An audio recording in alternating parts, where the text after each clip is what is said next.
नमस्कार दोस्तों, आप देख रहे हैं स्पेशल एड हब। आज हम पढ़ेंगे unit 2 types and process of research का एक बेहद जरूरी टॉपिक, शैक्षिक अनुसंधान। शैक्षिक अनुसंधान का मतलब है किसी भी शिक्षा से जुड़ी समस्या का व्यवस्थित और वैज्ञानिक तरीके से अध्ययन करना, ताकि हम पढ़ाई और सीखने की प्रक्रिया को बेहतर बना सकें। शैक्षिक अनुसंधान के कुछ मुख्य उद्देश्य होते हैं। पहला उद्देश्य है ज्ञान का विस्तार करना। शिक्षा हमेशा बदलती रहती है। हर दिन कुछ नया सीखने को मिलता है। जैसे मान लीजिए, एक रिसर्च बताती है कि ऑटिज्म स्पेक्ट्रम डिसऑर्डर वाले बच्चों को अगर विजुअल एड्स के साथ पढ़ाया जाए तो उनकी समझदारी और सीखने की गति बेहतर हो सकती है। इससे हमें खास बच्चों के बारे में नया ज्ञान मिला। दूसरा उद्देश्य है नई पद्धतियों को खोजना। हर बच्चा अलग होता है और इसलिए हर बच्चे को सिखाने का तरीका भी अलग हो सकता है। अगर कोई रिसर्च ये साबित करती है कि स्टोरी टेलिंग मेथड से बच्चों में मॉरल वैल्यूज बेहतर ढंग से विकसित होती हैं, तो हम इस पद्धति को अपनी क्लास में आजमा सकते हैं। यह नई पद्धति सीखने का उदाहरण है। तीसरा उद्देश्य है समस्याओं का समाधान करना। शिक्षा में कई बार ऐसी समस्याएं आती हैं जिन्हें बिना रिसर्च के समझना मुश्किल होता है। जैसे अगर कोई शिक्षक देखे कि स्लो लर्नर्स होमवर्क नहीं कर रहे हैं, तो वो यह जानने के लिए रिसर्च कर सकते हैं कि ऐसा क्यों हो रहा है। हो सकता है कि वे होमवर्क समझ नहीं पा रहे हों या उन्हें गाइड करने वाला घर पर कोई न हो। रिसर्च के आधार पर इसका समाधान निकाला जा सकता है, जैसे सिंप्लीफाइड होमवर्क देना या वीकली पेरेंट सपोर्ट सेशंस रखना। चौथा उद्देश्य है नीतियों का निर्माण करना। शिक्षा प्रणाली को बेहतर बनाने के लिए हमें रिसर्च आधारित नीतियां चाहिए। मान लीजिए, एक रिसर्च में यह सामने आता है कि दिव्यांग बच्चों को अगर सामान्य बच्चों के साथ पढ़ाया जाए तो उनका आत्मविश्वास बढ़ता है। तो सरकार एक नई नीति बना सकती है इंक्लूसिव एजुकेशन की, यानी सभी बच्चों को एक साथ पढ़ाने की। तो देखा आपने, शैक्षिक अनुसंधान सिर्फ एक थ्योरी नहीं है, ये एक ऐसा टूल है जो हमें एक बेहतर शिक्षक और एक बेहतर इंसान बनने में मदद करता है। हम जानेंगे अनुसंधान के प्रकार यानी टाइप्स ऑफ रिसर्च के बारे में। ये टॉपिक यूनिट 2 के अंतर्गत आता है और बहुत ही जरूरी है, खासकर जब हम विशेष शिक्षा के बारे में बात करते हैं या टीचिंग लर्निंग प्रोसेस की बात करते हैं। तो चलिए शुरू करते हैं। सबसे पहले है मूल अनुसंधान यानी बेसिक रिसर्च। यह अनुसंधान किसी समस्या को हल करने के लिए नहीं, बल्कि ज्ञान को बढ़ाने के लिए किया जाता है। इसका मुख्य उद्देश्य होता है सिद्धांतों का विकास करना। जैसे अगर कोई शोधकर्ता यह अध्ययन करे कि बच्चे कैसे सीखते हैं और उससे थियोरीज ऑफ लर्निंग बनती हैं, तो यह मूल अनुसंधान कहलाता है। दूसरा है अनुप्रयुक्त अनुसंधान यानी अप्लाइड रिसर्च। यह विशेष रूप से किसी व्यावहारिक समस्या को हल करने के लिए किया जाता है। इसका मकसद होता है स्कूल पाठ्यक्रम या टीचिंग मेथड्स को सुधारना। जैसे अगर कोई रिसर्च ये पता लगाने के लिए की जाए कि कौन सी शिक्षण विधि सबसे प्रभावशाली है, तो वो अप्लाइड रिसर्च होगी। तीसरा है क्रिया अनुसंधान यानी एक्शन रिसर्च। ये अनुसंधान शिक्षक खुद अपनी कक्षा की समस्या को हल करने के लिए करते हैं। इसका उद्देश्य होता है अपनी टीचिंग को बेहतर बनाना।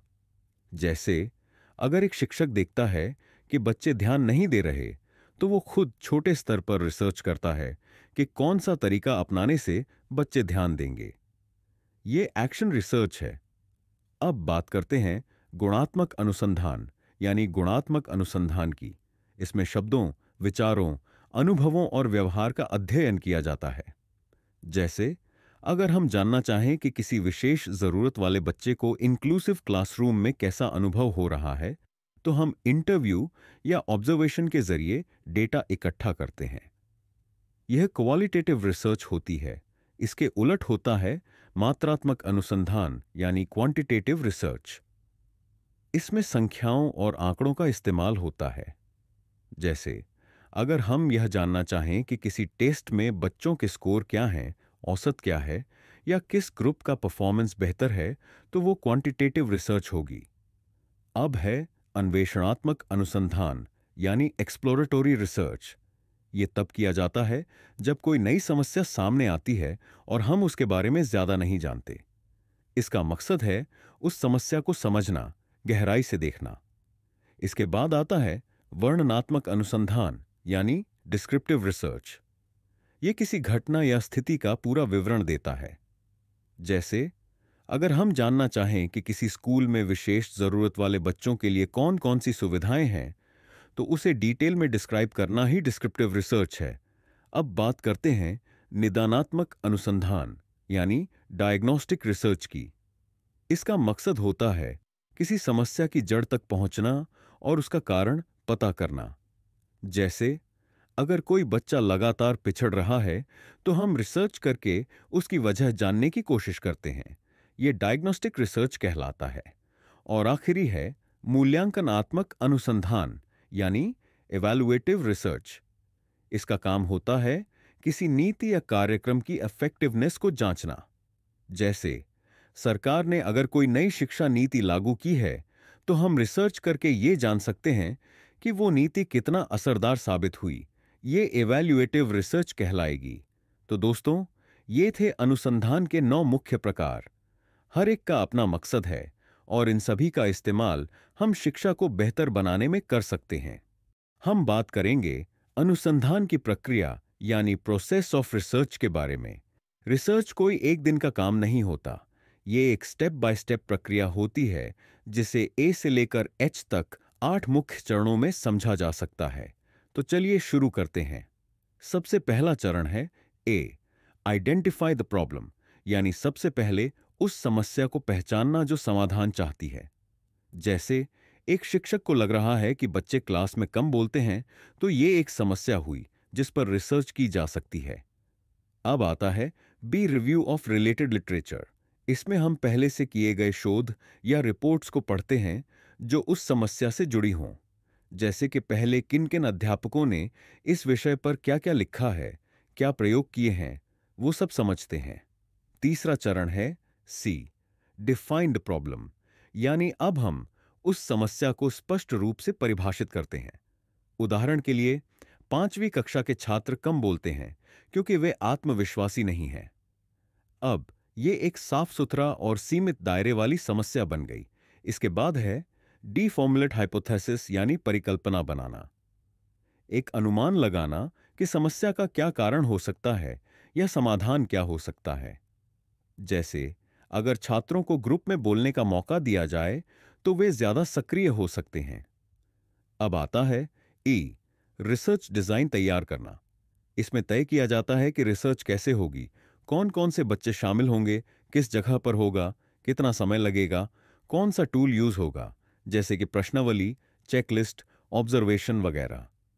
फिर आता है एफ, डेटा कलेक्शन यानी जानकारी इकट्ठा करना। हम अपने चुने हुए टूल्स के जरिए जैसे कि प्रश्नावली, चेकलिस्ट या रेटिंग स्केल जानकारी लेते हैं। अब बारी आती है जी, डेटा एनालिसिस एंड इंटरप्रिटेशन, यानी जो जानकारी मिली है उसे समझना, उसके आंकड़े निकालना या गुणात्मक ढंग से उसका विश्लेषण करना। जैसे कितने बच्चों को ग्रुप वर्क पसंद आया, कितने ज्यादा बोले, कितनों ने इंप्रूवमेंट दिखाया। और आखिरी चरण है H, generalisation and suggestions for further research. अब हम अपने निष्कर्ष को दूसरे शिक्षकों या क्लासों पर भी लागू कर सकते हैं। साथ ही हम आगे के लिए सुझाव दे सकते हैं, जैसे यह तरीका अन्य कक्षाओं में भी आजमाया जाए। तो दोस्तों, यही है अनुसंधान की पूरी प्रक्रिया, ए से लेकर एच तक। इस प्रक्रिया को समझकर हम न सिर्फ बेहतर शिक्षक बन सकते हैं, बल्कि शिक्षा में बदलाव भी ला सकते हैं रिसर्च के जरिए। अनुसंधान के 3 बेहद जरूरी टूल्स की, यानी टूल्स ऑफ रिसर्च की। ये टूल्स हमारे रिसर्च का आधार होते हैं, जिनसे हम डेटा इकट्ठा करते हैं, विश्लेषण करते हैं और निष्कर्ष निकालते हैं। तो चलिए शुरू करते हैं। पहला टूल है प्रश्नावली। यह एक ऐसा लिखित फॉर्म होता है जिसमें सवाल दिए जाते हैं और व्यक्ति खुद उन सवालों के जवाब देता है। ये सवाल तथ्यात्मक भी हो सकते हैं, जैसे आप किस कक्षा में पढ़ाते हैं, या फिर राय आधारित भी हो सकते हैं, आपको कौन सी शिक्षण विधि सबसे प्रभावशाली लगती है। प्रश्नावली की खास बातें। ये छोटी होनी चाहिए, लेकिन सभी जरूरी पहलुओं को कवर करे। दिशा निर्देश साफ हों, जैसे कहाँ टिक करना है, कैसे जवाब देना है। और हाँ, प्रश्नों को एक मनोवैज्ञानिक और सहज क्रम में रखा जाए ताकि उत्तरदाता को पढ़ने में दिक्कत ना हो। उदाहरण, अगर कोई रिसर्च कर रहा है इंक्लूसिव एजुकेशन पर टीचर्स का दृष्टिकोण, तो एक प्रश्नावली तैयार की जा सकती है जिसमें उनसे पूछा जाएगा कि वे इंक्लूसिव क्लासरूम्स को कितना जरूरी मानते हैं। दूसरा टूल है चेकलिस्ट जांच सूची। जैसे हम किराने की दुकान से सामान लेते वक्त एक लिस्ट बनाते हैं, वैसे ही रिसर्च में भी हमें चीजों को चेक करना होता है कि कोई व्यवहार, प्रक्रिया या वस्तु है या नहीं। ये एक सूची होती है और रिसर्चर उसमें लगा देता है जहां चीज मौजूद है। उपयोग, बच्चे किस बिहेवियर को क्लास में फॉलो कर रहे हैं या नहीं, किसी स्कूल में सुविधाएं हैं या नहीं, जैसे ramp, resource room, Braille books निर्माण के संकेत। चीजों को तार्किक क्रम में रखें, भाषा सीधी और समझने लायक हो। उदाहरण, अगर आप स्पेशल स्कूल में सुविधाओं की उपलब्धता पर रिसर्च कर रहे हैं, तो आप एक चेकलिस्ट बनाएंगे, जैसे wheelchair access, speech therapist, available visual aids braille material. तीसरा टूल है रेटिंग स्केल, मूल्यांकन स्केल।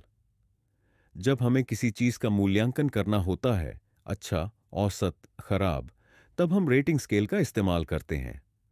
उदाहरण, अगर कोई टीचर के टीचिंग स्किल्स पर रिसर्च कर रहा है, तो वह पूछ सकता है, क्लासरूम एक्सप्लेनेशन को आप कैसे रेट करेंगे? एक्सलेंट, गुड, एवरेज, पुअर कहां कहां उपयोग होता है?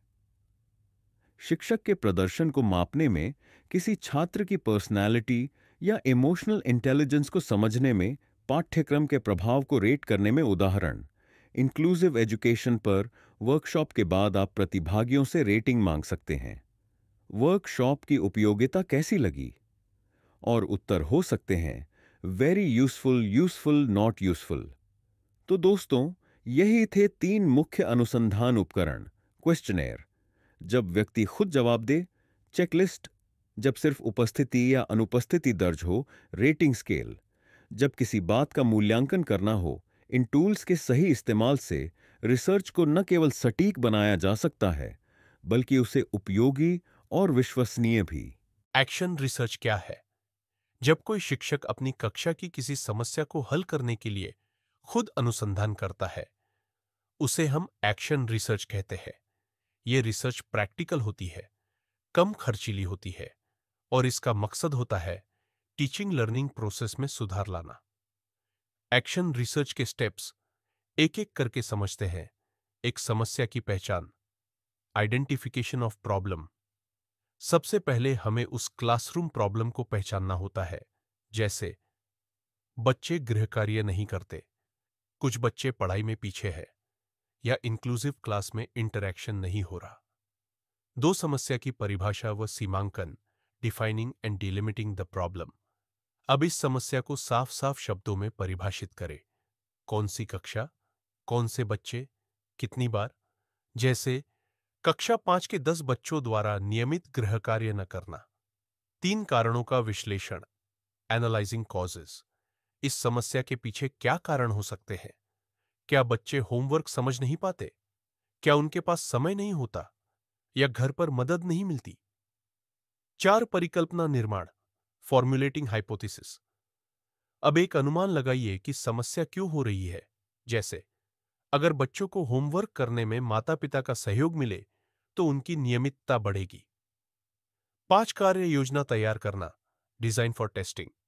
इस परिकल्पना को जांचने के लिए योजना बनाएं। कितने दिन प्रयोग चलेगा? कौन कौन से बच्चे शामिल होंगे? किस तरीके से डेटा इकट्ठा होगा? जैसे पेरेंट्स को व्हाट्सएप रिमाइंडर्स भेजना और एक ट्रैकिंग शीट बनाना। 6, निष्कर्ष निकालना, कंक्लूजन। अब देखते हैं कि प्रयोग के बाद क्या बदलाव आया। क्या बच्चों की गृह कार्य करने की आदत सुधरी? किन किन बातों से सबसे ज्यादा फर्क पड़ा? एनसीईआरटी द्वारा सुझाया गया एक्शन रिसर्च फॉर्मेट। अगर आप एनसीईआरटी के अनुसार कोई प्रोजेक्ट रिपोर्ट बनाना चाहते हैं, तो इसमें शामिल हो। प्रोजेक्ट का नाम, उद्देश्य, संस्थान की जानकारी, समस्या का विवरण, कार्य प्रणाली, अनुमानित खर्च, निष्कर्ष, कुछ जरूरी सुझाव। समस्या वास्तविक हो, कोई काल्पनिक बात नहीं। शिक्षक की अपनी कक्षा से जुड़ी हो टूल्स जैसे चेकलिस्ट, रेटिंग स्केल, वैध और विश्वसनीय हो। रिसर्च व्यावहारिक हो और कम खर्चीली हो। एक्शन रिसर्च का मतलब है टीचिंग को सुधारना, खुद को सुधारना। ये कोई बड़ी बड़ी किताबों वाला रिसर्च नहीं, बल्कि रोजाना की कक्षा की चुनौतियों को समझकर उन्हें सुलझाने की कोशिश है। शोध रिसर्च के लिए जरूरी व्यावसायिक दक्षताओं की यानी प्रोफेशनल कॉम्पिटेंसीज फॉर रिसर्च की। शोध कोई एक दिन का काम नहीं होता, ये एक यात्रा है और इस पूरी यात्रा में अलग अलग पड़ावों पर हमें अलग अलग प्रकार की क्षमताओं की जरूरत होती है। चलिए एक एक करके इन क्षमताओं को समझते हैं, बिल्कुल शुरुआत से लेकर रिसर्च को डिफेंड करने तक। शुरुआत में जब हम रिसर्च प्लान कर रहे होते हैं, सबसे पहले हमें लिटरेचर रिव्यू यानी साहित्य समीक्षा करनी होती है। पहले किसने क्या लिखा, किस एंगल से लिखा, ये समझना होता है। फिर आता है सर्च स्ट्रैटेजी, कहाँ से जानकारी ढूंढेंगे, कौन सी वेबसाइट या जर्नल्स। इसके बाद हम बनाते हैं एक कॉन्सेप्ट मैप यानी विषय का नक्शा, मुख्य टॉपिक, अब टॉपिक, इनके बीच के रिश्ते। और फिर आता है रिसर्च क्वेश्चन बनाना, वो सवाल जो हम अपने अध्ययन से हल करना चाहते हैं। शोध शुरू करने से पहले हमें चाहिए ये क्षमताएं। कौन सी रिसर्च मेथड सही रहेगी, क्वांटिटेटिव या क्वालिटेटिव, कौन से टूल्स बनेंगे, क्वेश्चनेयर या रेटिंग स्केल, डेटा कैसे इकट्ठा होगा, फेस टू फेस या ऑनलाइन, यानी प्लानिंग से जुड़ी सभी स्किल्स। डेटा इकट्ठा करते समय जो स्किल्स जरूरी हैं, डेटा एंट्री और कोडिंग, ताकि हम गलतियां न करें। Project management, timing, filing, update रखना और सबसे ज़रूरी इंटरपर्सनल स्किल्स, क्योंकि कई बार हमें लोगों से मिलकर उनसे बात करके डेटा लेना होता है और तब हमें एम्पैथी और रिस्पेक्ट के साथ पेश आना होता है। डेटा विश्लेषण और इंटरप्रिटेशन के समय हमें स्टैटिस्टिकल टूल्स का इस्तेमाल आना चाहिए, जैसे मीन, मीडियन, स्टैंडर्ड डीविएशन। फिर जो रिजल्ट निकले उनका सही सही इंटरप्रिटेशन करना और सबसे बढ़कर बायस से बचना, यानी निष्पक्ष होकर सोचना और लिखना। रिपोर्ट राइटिंग के समय चाहिए ये प्रोफेशनल कॉम्पिटेंसीज, अध्यायों में सामंजस्य बनाए रखना, इंट्रोडक्शन, मेथोडोलॉजी, एनालिसिस, कंक्लूजन भाषा ऐसी हो जो स्पष्ट हो, सरल हो और एक रिसर्चर की वॉइस को दर्शाए। अगर पब्लिश करना चाहते हो तो एकेडमिक राइटिंग फॉर्मेट का पालन करें, जैसे एपीए स्टाइल या एमएलए। और जब आप अपने रिसर्च को बचाव के लिए प्रस्तुत करते हैं, यानी जब विवाह होता है, तो सबसे जरूरी होता है पूरे काम की गहरी समझ, ईमानदारी। अगर कुछ सीमाएं हैं तो उन्हें स्वीकारें, आत्म मूल्यांकन कि आपने क्या अच्छा किया और क्या सीखने को मिला। और सबसे अहम, कॉन्फिडेंस विथ ह्यूमिलिटी, यानी आत्मविश्वास के साथ विनम्रता भी। कुछ खास स्किल्स जो हर रिसर्चर में होनी चाहिए: एक विजन, एक साफ उद्देश्य, डेलीगेशन, टीम के साथ काम करना, डेटा मर्जिंग, अलग अलग स्रोतों से डेटा जोड़ना, विजुअल लिटरेसी, ग्राफ, चार्ट और इन्फोग्राफिक्स, पढ़ना और बनाना, इंटरप्रिटेशन एंड एक्सपेंशन, यानी रिजल्ट को ठीक से समझकर विस्तार देना। तो दोस्तों, शोध कोई रॉकेट साइंस नहीं है। अगर आपके पास ये जरूरी स्किल्स हैं तो आप भी एक सफल रिसर्चर बन सकते हैं। चाहे आप शिक्षक हों, छात्र हों या कोई बदलाव लाने की चाह रखने वाले व्यक्ति, रिसर्च आपके विचारों को शक्ति देती है।